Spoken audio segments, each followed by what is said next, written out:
நான் மயிலாடுதுறை மாவட்டத்தில் prohibition and enforcement அதில் கடந்த நவம்பர் அதாவது 2024 இந்த மாவட்டத்தில் நான் பணிபுரிகிறேன்.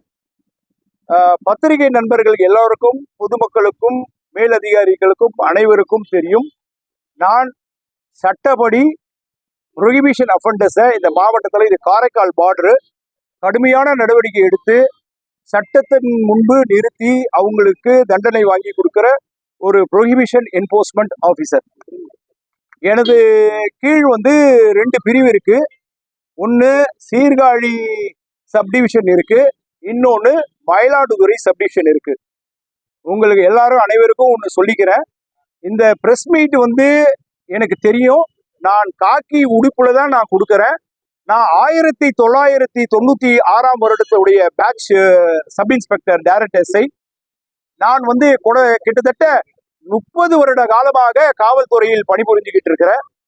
நான் மேலதிகாரிகளிடம் இருந்து நல்ல ஒரு இது பெற்றவன், மதிப்பு மிக்க ஒரு சொல் பெற்று தான் பல்வேறு இடங்கள்ல வேலை செஞ்சிருக்கிறேன். நான் இன்டெலிஜென்ஸ்ல ஒர்க் பண்ணியிருக்கிறேன், ஸ்பெஷல் பிரான்ச் சிஐடியில் ஒர்க் பண்ணியிருக்கிறேன். நான் உளவு பிரிவு பிளஸ் லா அண்ட் ஆர்டர், குற்றப்பிரிவு, then SP security, then special division, commando force, மாநில மனித உரிமை ஆணையத்தில் கடந்த 5 வருட காலமாக நான் பணிபுரிந்து அதிகாரிகளிடம் நல்ல மதிப்பு பெற்றிருக்கிறேன்.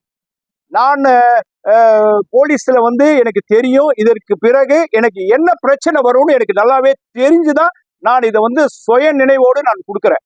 ஏன்னா I was totally confused, I was totally blind, I am totally in mental agony, I am totally in stress because the senior officers are targeting me from the day where I inquired State Human Rights Commissionல ஒரு முக்கியமான வழக்குகளை விசாரிச்சிருக்கேன், பல வழக்குகளை விசாரிச்சிருக்கிறேன். ஆனாலும் அப்பயே என்னுடைய உயர் அதிகாரிக்கு மேல நான் எந்த விதமான ஒரு இதையும் நான் சொல்லலை.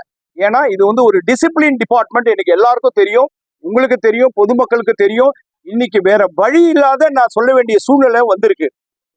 நான் மனித உரிமை ஆணையத்துல வேலை செய்யும் போது காஞ்சிபுரத்துல சிவகாஞ்சி காவல் நிலையத்துல ஒரு முக்கியமான வழக்கு ஆய்வாளருக்கு கஸ்தூரின்றவங்க இறந்து போனதை விசாரிச்சு பிளாக் அண்ட் ஒயிட்ல இதுல போலீஸ் சித்திரவதை உண்டு, இதுல போலீஸ் தப்பு பண்ணியிருக்காங்க, சில உயர் அதிகாரிகள், சில காவலர்கள், உதவி ஆய்வாளர்கள் சம்பந்தப்பட்டிருக்காங்கன்ற ஒரு ரிப்போர்ட்டை நான் என்னுடைய chairperson Thiru Manikumar, chief justice of Kerala, is in charge of state human rights கமிஷனுடைய சேர்பர்சன், அவருக்கு அறிக்கை கொடுத்தேன், பிரிலிமினரி அறிக்கை கொடுத்தேன். அந்த அறிக்கையை அவர் என்ன பண்ணாரு, அரசாங்கத்துக்கு அனுப்பிச்சார். Home secretary, chief secretary, DGP sir உடனடியா என்னை அங்கிருந்து மாற்றுதல் பண்ணாங்க. இதுக்கு அந்த சேர்பர்சன் கடுமையான எதிர்ப்பு தெரிவிச்சு என்னை மாற்றக்கூடாது, இந்த மாதிரி அதிகாரிகளை மாற்றக்கூடாது சொல்லி என்னை அங்க தொடர்ந்து 1 மாத காலமா அங்க பணியில வச்சு, அதுக்கப்புறம் அவருக்கு நெருக்கடி கொடுத்த உடனே வேற வழி இல்லாம நான் அங்கிருந்து மாற்றப்பட்டு மயிலாடுதுறை மாவட்டத்துல நான் பணிபுரிஞ்சுக்கிட்டு இருக்கேன். நான் இன்னையோட பாத்தீங்கன்னா 9 மாத காலம் ஆகுது. இதுல 1200 வழக்குகளை பதிவு பண்ணியிருக்கோம். மயிலாடுதுறையிலயும் சீர்காழியிலும் பண்ணியிருக்கோம். 600 இருந்து 700 கைது பண்ணி ரிமாண்ட் பண்ணியிருக்கோம். கஞ்சா வழக்குகள், ப்ரொஹிபிஷன் வழக்குகள், என்ஃபோர்ஸ்மெண்ட்ல இருக்கிற அனைத்து உத்தரவுகள், இங்க இருக்கிற எஸ்பி அவங்க திரு ஸ்டாலின் அவங்களுடைய ஐபிஎஸ் அவர்களுடைய உத்தரவாகட்டும், எங்களுடைய மேலதிகாரி ஏடிஜிபி என்ஃபோர்ஸ்மெண்ட் அவங்க உத்தரவாகட்டும், எல்லா உத்தரவையும் மதிச்சு செயல்பட்டு இருக்கிறோம்.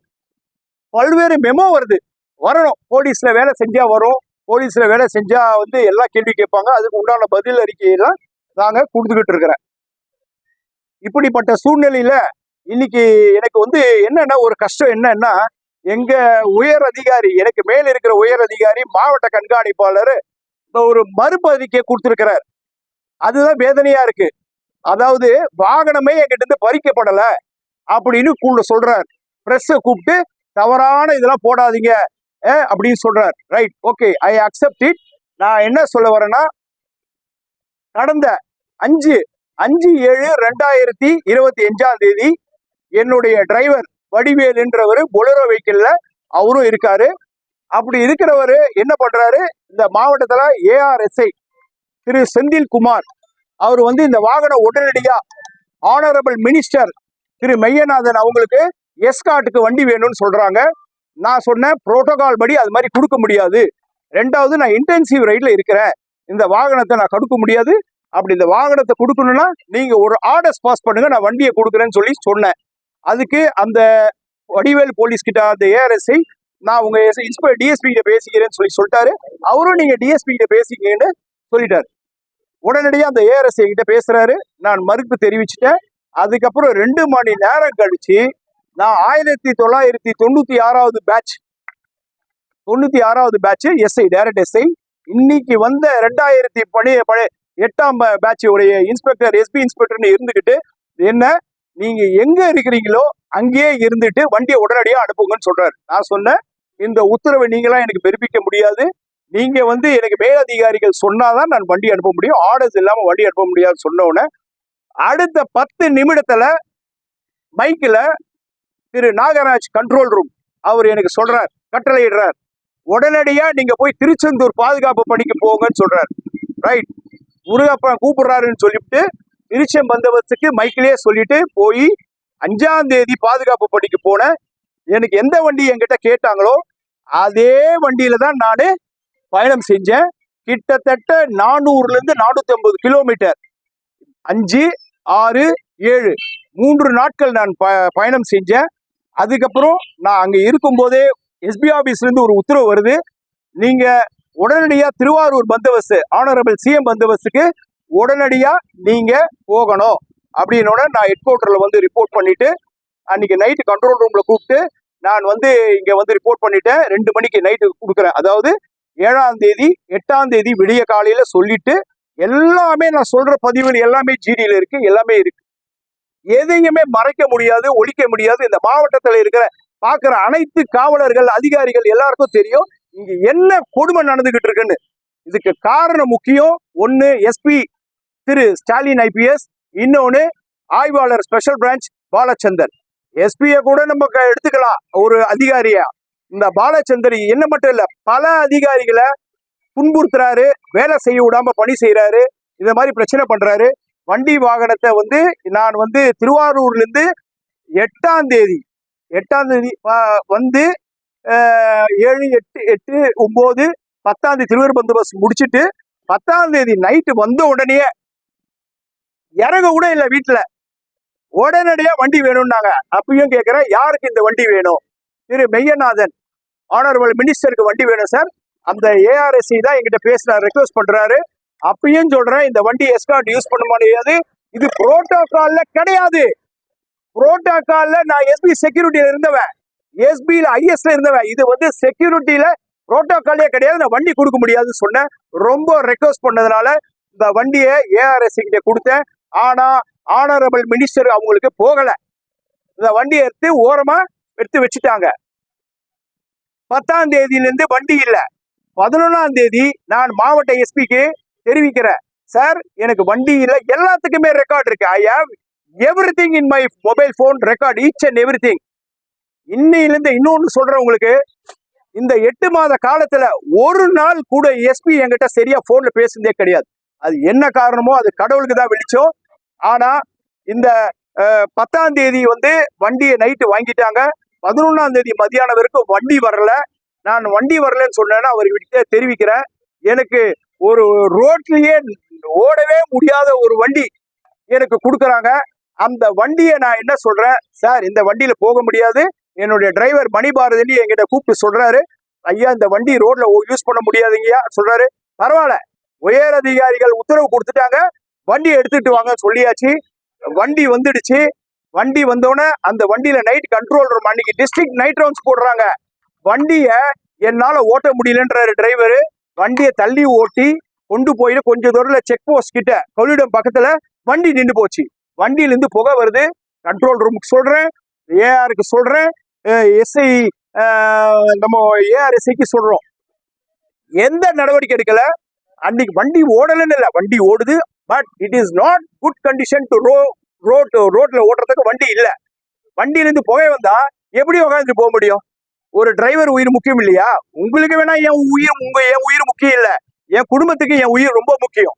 முக்கியமா இல்லையா சார்? முக்கியம், என் உயிர் ரொம்ப முக்கியம். அதனால நான் சொல்லிட்டேன், இந்த வாகனம் ஓட்ட முடியாது. இருந்தாலும் காலையில வரைக்கும் மனசாட்சியோட என்னோட நைட் ரவுண்ட்ஸ் முடிச்சுட்டு அடுத்த நாள் அந்த வண்டியை கண்ட்ரோல் ரூம்ல கொண்டு வந்துட்டு போட்டாச்சு. போட்டுட்டு நான் எஸ்பி கிட்ட தெரிவிச்சேன், சார் வண்டி ஓட முடியாது சார், வண்டி எதுவும் பண்ண முடியாது. உடனே அவர் என்ன சொன்னாரு, எந்த பதிலும் சொல்லல, ஒரு பதிலும் சொல்லல. நான் பாட்டு இருந்தேன், நான் பாட்டு என்னுடைய கடமையை செய்யணும். பைக்ல போனேன், எல்லாத்தையும் செக் பண்ணேன். இது ஏடிஜிபி என்போர்ஸ்மெண்ட் சார் வரைக்கும் தெரியும். 12ஆம் தேதி நான் பைக்ல போய் செக் பண்ணது, போட்டோ போட்டது எல்லாம் தெரியும். ஆனா இந்த நிர்வாகம் என்ன சொல்லுது, எஸ்பி சார் என்ன சொல்றாங்க, நாங்க சிஎம் பந்தோபஸ்துக்காக நாங்க எடுத்துக்கிட்டோம் இந்த வண்டியை. என்கிட்ட கேட்டது எதுக்கு? மெய்யநாதன் மினிஸ்டருக்காக வண்டியை கேட்டீங்க. ஆனா சிஎம் பந்தோபஸ்துக்காக வண்டி எடுத்துன்னு சொல்லிவிட்டு எனக்கு வண்டியே கொடுக்காம நான் வண்டி இல்லாம பைக்ல தான் மூவ் பண்ணேன். எல்லாருக்கும் தெரியும், ஹெல்மெட் போட்டுக்கிட்டு யூனிஃபார்ம்ல பைக்ல தான் போனேன். என்னோட டிரைவர் இருந்தார். அதன் பிறகு நான் பந்தோபஸ்துல எனக்கு கண்டிஜென்சி கான்வாயில பைலட்டா போடுறாங்க. அதாவது முதலமைச்சர் ஆனரபிள் சிஎம் அவங்களுக்கு ஒரு தனி வாகனம் இருக்கும், பைலட் இருக்கும், அது தனி. இது இரவு நேரங்களில் ஏதாவது எமர்ஜென்சியா போறாரு அப்படின்னு சொன்னா இந்த கண்டிஜென்ட் பைலட் நான் மைக்கில் கூப்பிட்டு சொல்றேன், பதிவு பண்ணியிருக்கேன், வாட்ஸ்அப்லயும் அதிகாரிகளுக்கு பதிவு பண்ணியிருக்கிறேன். எனக்கு வாகனம் இல்ல, வாகனம் கொடுங்கன்னு. ஏற்கனவே என்கிட்ட இருந்த வாகனம் பிடுங்கப்பட்டது. எனக்கு இப்போ மறுப்பு தெரிவிக்கிறாங்களே ஐயா அவர்கள், இப்போ வண்டியை புடுங்கல அவர்கிட்ட தான் இருக்குன்னு சொல்றாங்களே, அப்போ எப்படி திருச்சி வாகனம் என்கிட்ட வந்துச்சு? எல்லாம் கவனமா இருந்துக்கோங்க. திருச்சியில இருந்து ஒரு வாகனத்தை எனக்கு கொடுக்குறாங்க எஸ்காட்டுக்கு. அன்னைக்கு நைட்டுக்கு கொடுத்துட்டு அன்னைக்கு நைட்டு முழுதும் அடுத்த நாள் காலையில முழுதும் அந்த கான்வாயில இருந்துட்டு 2 நாள் ஓட்டின பிறகு அந்த வண்டி வாங்கிட்டாங்க. வண்டி வாங்கின பிறகு அதுக்கப்புறம் அந்த அதிகாரி சொன்ன அதிகாரி நம்ம மாவட்ட கண்காணிப்பாளர் அவர்களுக்கு எனக்கு வண்டியே கொடுக்கல. நான் இன்னைக்கு காலையில கூட மைக்கில் கூப்பிட்டு கேட்கிறேன், சார் எனக்கு வண்டி வரல, நான் நடந்துதான் போக வேண்டிய சூழ்நிலை இருக்கு ஆபீஸ்க்கு, நான் என்னால பைக்ல போக முடியல, 150 கிலோமீட்டர் பைக்ல டிராவல் பண்ணதுல பேக் பெயினா இருக்கு. எந்த விதமான பதில் இல்ல. கண்ட்ரோல் கூப்பிட்டு சொன்ன மைக்கில் எந்த விதமான பதில் இல்ல. நான் நடந்தே வந்தேன். நான் யாருக்கிட்டையும் எந்த ஒரு நிருபர்கள்கிட்டயும் யாருக்கிட்டையும் நான் சொல்லல. இப்போதான் நான் சொன்னேன், உண்மையா நான் சொல்றேன். நான் பிரஸ் மீட் இப்போதான் நான் கூப்பிட்டேன் உங்களை. நான் கொடுக்கணும், வேற வழி இல்ல, காலத்தின் கட்டாயம் இது கொடுத்துதான் ஆகணும். உண்மை வெளிச்சத்துக்கு எத்தனை நாள் குனிய கொட்டுவீங்க நீங்க எல்லாரையும்? எத்தனை நாள் கொட்டுவீங்க? என்ன டிசிப்ளினரி ஆக்ஷன் எடுக்க போறீங்க? எடுத்துட்டு போங்க, ஒன்னும் பிரச்சனை இல்லை. நேர்மைக்கு ஒரு சவால் வந்தா லெட் இட் பி. ஆனஸ்டிக்கு, என்னுடைய நேர்மைக்கு, என்னுடைய இந்த மயிலாடுதுறை மாவட்டத்துல நான் செஞ்ச பணிக்கு 11 மாசம் நான் இந்த மாவட்டத்துல செஞ்ச பணிக்கு அப்படிதான் என்ன சஸ்பெண்ட் பண்ணா பண்ணிட்டு போங்க, நோ பாதரேஷன் அட் ஆல். ஆனா இதுக்கு பின்னாடி 2 உயர் அதிகாரிகள் இருக்கிறாங்க. இதெல்லாம் அந்த பேரை சொல்றதுக்கு அந்த உயர் அதிகாரிகளுக்கே தெரியும். 2 உயர் அதிகாரிகள். ஒன்னு உளவு பிரிவு அதிகாரி IG Thiru Senthil Vel IPS. Other one officer ADGP law and order David Asirvatham. இந்த 2 பேர் பேச சொல்றது கூட எனக்கு நான் கூசுது. கஷ்டம், போலீஸ்ல ரொம்ப கஷ்டம். நாங்க எங்களை மாதிரி அதிகாரிகள், நேர்மையான அதிகாரிகள் எப்படி வேலை செய்ய முடியும்? நாங்க எங்களை நேற்று எஸ்பி மயிலாடுதுறை என்ன ரூம்ல கூப்பிட்டு பேசுறார். இப்படி வரல காமிச்சு, இப்படி இருக்கிற வரல வளைஞ்சு போகணுமா, வரையிலன்னா உடைச்சிருவாங்களாம். எப்படி? நேர்மைக்கு விடும் சவால் இது. நேர்மைக்கு விடும் சவால், உடைச்சிருவாராம். 2வது, ஏன் இதெல்லாம் நமக்குள்ள பெருசாக்குறீங்க? இதெல்லாம் அப்படியே போங்க, உங்களுக்கு ஒன்னும் பிரச்சனை பண்ண மாட்டாங்க. என்ன பயமுறுத்தி காட்டுறீங்களா? பண்ணுங்க, எவ்வளவுதான் பண்ண முடியுமோ பண்ணுங்க. ஆனா இந்த கருப்பாடுகள், அந்த ஆய்வாளர் பாலச்சந்திரன் ஒருத்தர் இருக்கிறார், மணல் கொள்ளை, புரோகிபிஷன் டிரான்ஸ்போர்ட் அஃபெண்டர்ஸ் கிட்ட எல்லாம் பணத்தை பறிக்கிறாரு. நிறைய பேரை பொய்யான ஒரு எஸ்பிக்கு தெரியுமோ தெரியாத நிறைய பேர் மேல பொய்யா கொடுத்து மாட்டுக்காரு. இந்த டிஸ்ட்ரிக்ட எல்லாரையும் விசாரிக்கிட்டோம், பொதுமக்களை விசாரிக்கிட்டோம். அவர் ஒரு நேர்மையற்ற ஒரு அதிகாரி, அது எஸ்பி இன்ஸ்பெக்டர். அவர் தவறான தகவலை எஸ்பிக்கு சொல்றாரு. என்ன போல ஒரு நேர்மையா வேலை செஞ்சு நான் 1200 பேரை ரிமாண்ட் பண்ணியிருக்கிறேன், வழக்கு பதிவு பண்ணியிருக்கேன், 700 பேரை ரிமாண்ட் பண்ணியிருக்கிறேன். எங்களை மாதிரி அதிகாரிகளை ஒரு இது பண்ணி ஆகணும்னா எப்படி பண்ணணும்? நேர்மையா வேலை வாங்கணும். வேலை வாங்குறத விட்டுவிட்டு எங்களை பனிஷ் பண்றீங்க. ஒரு தவறான ஒரு போடாதீங்கன்னு பிரஸ்ல சொல்லி, அப்போ உங்களுக்கு இந்த நியூஸ் எப்படி வந்தாலும் சரி, அது தவறா? தவறில்ல, உண்மை. இந்த நிர்வாக சீர்கேடு மயிலாடுதுறை மாவட்டத்துல இது போன்ற ஒரு எஸ்பி, இது போன்ற எஸ்பி இன்ஸ்பெக்டருங்க இருக்கிற வரைக்கும் காவலர்களுக்கு அனைவருக்கும் இல்ல, பொதுமக்களுக்கே பாதுகாப்பு இல்ல. பொதுமக்களுக்கே பாதுகாப்பு இல்ல. இந்த 2 அதிகாரிகள் உடனடியா மாற்றப்படணும். நான் சஸ்பெண்ட் ஆனாலும் பரவாயில்ல, மக்கள் விழிப்புணர்வோடு இருக்கணும். ஆனா நான் ஒண்ணு சொல்றேன், இப்போ கடைசியா ஒண்ணு சொல்லியிருக்கேன். இந்த அரசை நெருக்கடி ஆக்கிறதுக்கு காரணமே உயர் அதிகாரிகள் தான், கீழ்பணிபுரியும் அதிகாரிகள் கிடையாது. ஆனரபிள் சிஎம் அவங்களுடைய அரசு நல்லா பண்ணிக்கிட்டு இருக்கிறாங்க. ஆனா இந்த அரசு கெட்ட பேர் கொண்டு போறதே யாருன்னா இந்த மாதிரி அதிகாரிகள் தான். இந்த மாதிரி அதிகாரிகள், அந்த ஆனரபிள் சிஎம் அவங்களுக்கு எல்லாம் தெரியுமா தெரியாதா தெரியல. மனித உரிமை ஆணையத்துல நாங்க வேலை செஞ்சது எங்களை பழி வாங்குறாங்க, இப்பயும் பழி வாங்குறாங்க. நான் 20 பெட்டிஷன் கொடுத்துட்டேன், என்ன சென்னைக்கு மாற்றுதல் பண்ணுங்க, என்னால இங்க வேலை செய்ய முடியல, என்ன talk ஸ்குவாட்ல போடுங்கன்ற. I am capable of doing law and order work, but I am requesting to post me to the dog squad. But these officers not even hearing me. They are torturing me to the core. Let it be. I am totally dejected. இந்த police department இந்த அதிகாரிகள் பண்ற மன உளைச்சல் நெருக்கடியாகி தான் இன்னைக்கு இங்க சொல்ல வேண்டிய நிர்பந்தத்துக்கு தள்ளப்பட்டதே அவர்கள் தான். நான் நடந்து ஒரு உதாரணம் உங்களுக்கு எல்லாரும் முன்னாடியே ஒண்ணு வைக்கிறேன். நான் நடந்து போறதுக்கு காரணம் யாரு?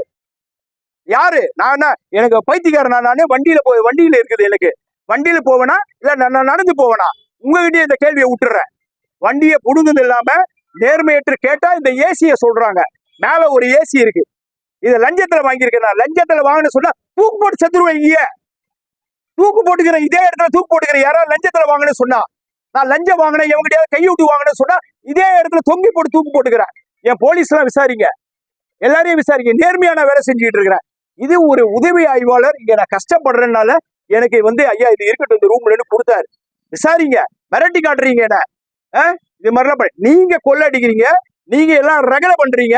நீங்க உங்களுக்கு பணம் கொடுக்கலன்றதுக்காக இவ்வளவு பிரச்சனை பண்றீங்க என்ன? என்ன மாதிரி எவ்வளோ அதிகாரிகள் மன குமுறலோடு இருக்கிறாங்க. இதுவே கடைசியா இருக்கட்டும். என்ன நீங்க சஸ்பெண்ட் பண்ணிக்கங்க, என்ன வேணா பண்ணிக்கங்க. I am least bothered because உண்மை ஜெயிக்கும் நான் நினைக்கிறேன். ஆனரபிள் சிஎம் அவங்க இதை உண்மையிலே எடுத்துக்கிட்டு இந்த மாதிரி அதிகாரிகளை தண்டிக்கணும். எங்களை மாதிரி அதிகாரிகளை தண்டிக்கிறதுலாம் தவறுது.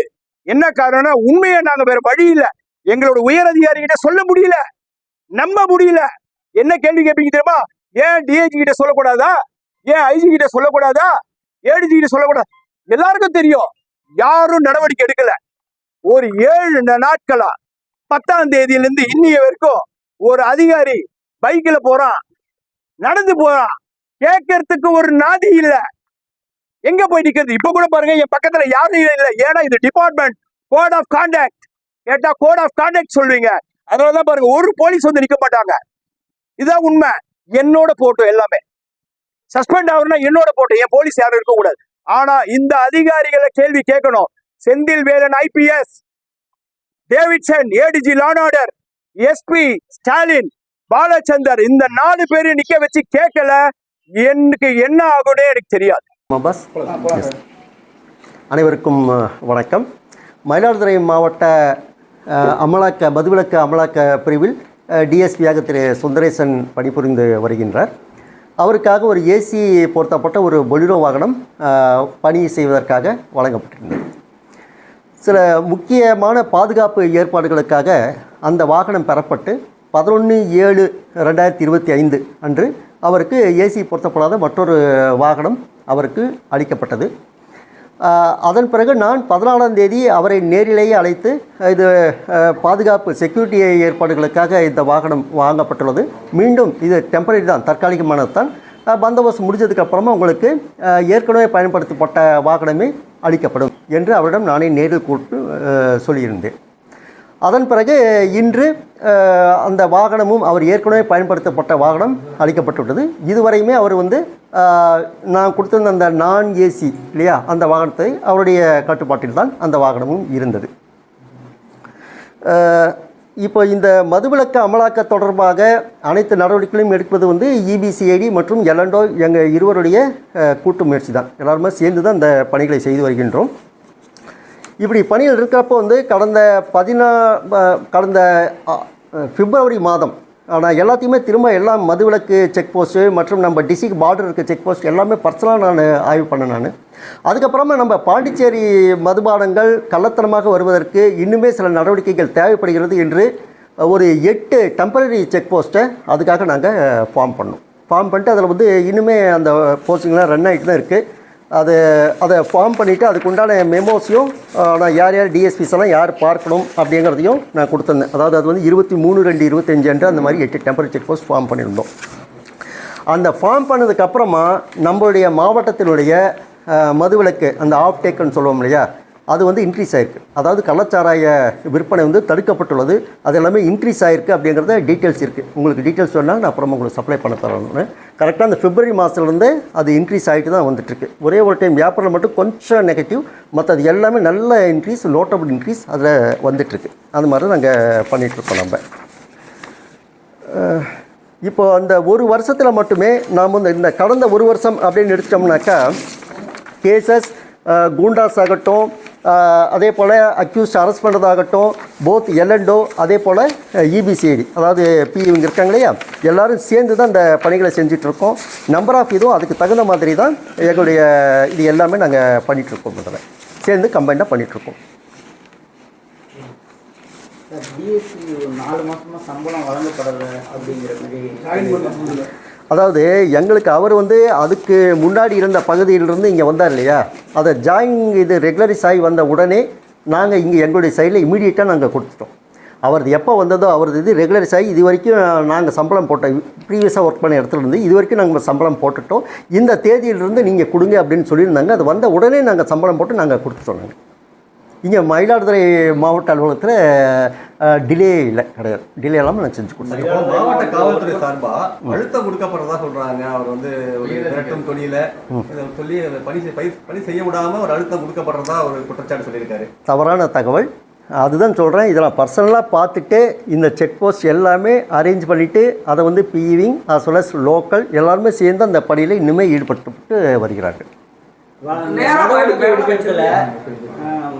வளைந்து போங்க, நெளிந்து போங்க அப்படின்னு நீங்க சொன்னதா சொல்றாங்க.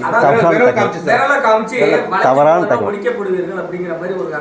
தவறான தகவல். அப்படி சொல்லப்படவே இல்லை. கமிஷன்ல ஒர்க் பண்ணும்போது அவருக்கு அங்கிருந்தே கொடுக்கப்பட்ட அழுத்தம் வந்து இப்போ வரைக்கும் தொடர்ந்துகிட்டு இருக்குங்கிற மாதிரி அவர் சொல்லியிருக்காரு சார். அதை பற்றி எனக்கு எதுவும் ஐடியா இல்லை. ஏன்னா 2 காவல் உயரதிகாரிகள் ஏடிஜிபி டேவிட்சன் ஆசீர்வாதமும் உளவுத்துறை ஐஜி செந்தில்வேலி இவங்க 2 பேரும் தான் இதுக்கு பிரச்சனைக்கு காரணம். அவங்க கூட வந்து எஸ்பி இன்ஸ்பெக்டர் மேலேயும் நீதி விசாரணை வேணும் அப்படிங்கிற மாதிரி ஒரு கருத்தை சொல்லியிருக்காரு. தவறான தகவல். அவர் அந்த குற்றச்சாட்டு வைக்கிறார் சார். அதுக்கு என்ன அவருடைய பர்சனல் காரணம், அவருடைய பர்சனல் காரணத்துக்காக கொடுத்தாரு.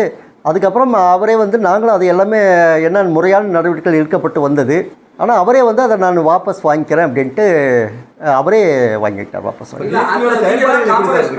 டிஎஸ்பியோட செயல்பாடு ஒட்டுமொத்தமாக எப்படி இருக்குது மயிலாடுதுறை மாவட்டத்தை பொறுத்த வரைக்கும்? அது இப்போ வேணாமே. அது தனிப்பட்ட முறையில் இந்த செயல்பாடுகளை இப்போ வேண்டாம். சரி சார், இப்போ இவர் பிரஸ் மீட் செய்தியாளர் சந்திச்சிருக்காரு. இதுக்கு பிறகு மாவட்ட நிர்வாகத்தோட நடவடிக்கை என்னவா சார் இருக்கும்? அதாவது ப்ரெஸ் மீட் வைக்கிறோம்னால பேசுகிறோம்னால அதுக்குன்னு சில நடத்தை விதிகள் இருக்கின்றன. அதையெல்லாம் நாங்கள் ஸ்டடி பண்ணிகிட்ருக்கோம். நாங்கள் சார் அவரே சஸ்பெண்ட் ஆனாலும் பரவாயில்ல, நான் வந்து இந்த குற்றச்சாட்டு நேரடியாக சொல்கிறேன் அப்படின்னு ஒரு மிகப்பெரிய அழுத்தத்தோட மன அழுத்தத்தோட பேசினாரு. அது அவர்கிட்ட தான் கேட்கணும். ஆனால் தவறு அவ்வளோ அழுத்தம்லாம் எங்கள் சைடு இருந்து எந்த அழுத்தமும் இல்லை. அதுதான் என்ன காரணங்கிறது அவர்கிட்ட. சார் அவர்கிட்ட ஜிபே கேட்கும்போது ப்ரொசீடிங் போல வாயில போய்ட்டு கேட்டாங்க. எனக்கு வந்து ப்ரொசீடிங் போட்டு கேட்கல. எனக்கு கேட்கும்போது சில ப்ரொசீஜர்ஸ் என்னமோ அந்த ப்ரொசீஜர்ஸ் தான் நாங்கள் ஃபாலோ பண்ணுவோம். நாங்கள் ப்ரொசீஜர் வாயில கேட்டு நாங்கள் புதுமான சொன்னேன். அது பிறகு எனக்கு திருச்செந்தூர் அனுப்பிச்சாங்க.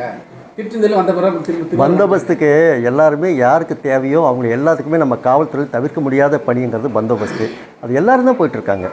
எல்லா டிஎஸ்பிஸு இன்ஸ்பெக்டர்ஸு மென்னுங்க போலீஸ்லேருந்து எல்லாருமே தான் பந்தோபஸ்துக்கு யார் தேவையோ அந்த பணிக்கு அவங்க போயிட்டு தான் இருக்காங்க, அட்டெண்ட் பண்ணி தான் இருக்காங்க. சார் இன்னும் 7 வருஷம் எனக்கு இது இருக்குது, சர்வீஸ் இருக்குது.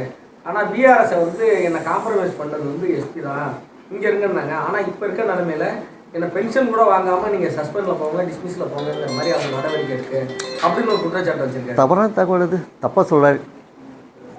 என்னோட உயிர் வந்து காவல்துறைக்கு தேவையில்லை, என் குடும்பத்துக்கு தேவைன்னு சொல்கிறாரு. எல்லாருடைய உயிருமே எங்களை பொறுத்த வரைக்கும் எல்லாருடைய உயிருமே முக்கியமானது சார். பொதுமக்கள் போலீஸுக்கும் பாதுகாப்பு இல்லை, பொதுமக்களுக்கும் பாதுகாப்பு இல்லை இந்த மாவட்ட காவல்துறையாளன்னு சொல்கிறாங்க சார். தவறான தகவல் நீங்களே பார்த்துட்ருக்கீங்க, ப்ரெஸ்க்கு தெரியும் என்ன நடந்துட்டுருக்கு, எப்படி இப்போ வந்து கண்ட்ரோல் என்னென்ன இருக்குது, எந்த ஹெச்எஸ்ஓடிஸ் எல்லாம் என்னென்ன நடவடிக்கைகள் அவங்க மேலே முறையான நடவடிக்கை எடுக்கப்பட்டு வருகின்றது, சட்டம் ஒழுங்கு சரியான முறையில் பயன்படுத்த நிலைநாட்டப்பட்டு வருகின்றது. இப்போ 23 பார் சட்டவிரோதமாக செயல்பட்ட பார் எல்லாத்துக்கும் நான் சீல் வச்சேன், அது ஒரு காரணம்ங்கிற மாதிரி அவர் சொல்லியிருக்காரு. சட்டவிரோதமாக 23 பாரா? 700 பேர் கைது அனுமதி இல்லாம பண்ணியிருக்காங்க. டாஸ்மாக் அனுமதி இல்லாம டாஸ்மாக் பார் நடந்துகிட்டு இருந்தது. அரசுக்கு வருவாய் இழப்பு ஏற்படுத்துற மாதிரி அந்த பார்லாம் க்ளோஸ் பண்ணியிருக்கேன். போலீஸ்ல நேர்மையா வேலை செஞ்சா ரொம்ப கஷ்டம் வேலை பார்க்கறது அப்படின்னு இருக்காரு. தவறான தகவல். நேர்மையாக இருக்கிறவனுக்கு எப்பயுமே நல்ல மதிப்பும் மரியாதையும் நம்முடைய தமிழக காவல்துறைக்கு தமிழ்நாடு அரசு வழங்குகின்றது. அவர் பணியில் ஏதாவது குற்றச்சாட்டு இருக்கு? அது இப்போ வேணாமே, தனிப்பட்ட இது கிடையாது, இது ஒரு கிளாரிஃபிகேஷன் தான் நான் கொடுக்குறேன். அவங்க ஒரு டிஎஸ்பி வந்து பகிரங்கமாக பொது வெளியில் வந்து யூனிஃபார்மோட வந்து பேட்டி கொடுத்துருக்காங்க. அவர் மேலே ஏதாவது இது வரைக்கும் அது ஏற்கனவே நீங்கள் கேட்டீங்க, அதுக்கு நாங்கள் வந்து சில நடைமுறைகள் இருக்குது, யார் யார் பேட்டி கொடுக்கணுங்கிறதுக்கான நடத்தை விதிமுறைகள் இருக்கின்றன. அதன்படி நாங்கள் என்னங்கிறத நாங்கள் அவர் என்ன சொல்லியிருக்காரு, அதாவது ஒழுங்கு நடவடிக்கை வந்து பாயும், அதனால சஸ்பெண்ட் பண்ணுவாங்கன்னு எனக்கு தெரிஞ்சுதான் நான் சொல்றேன் அப்படின்னு சொல்லியிருக்காரு. அவருடைய கருத்து அது. நாம் என்னங்கிறது நாங்கள் முறையான நடவடிக்கை என்னென்ன சட்டத்திட்டங்கள் இருக்கு இல்லையா, அதை தான் நாங்கள் ஃபாலோ பண்ணுவோம். பிளே ஸ்டோர் மற்றும் ஆப் ஸ்டோரில் இருந்து பாலிமர் செயலியை QR கோடு மூலம் பதிவிறக்கம் செய்யுங்கள். செய்திகளை உடனுக்குடன் பெறுங்கள்.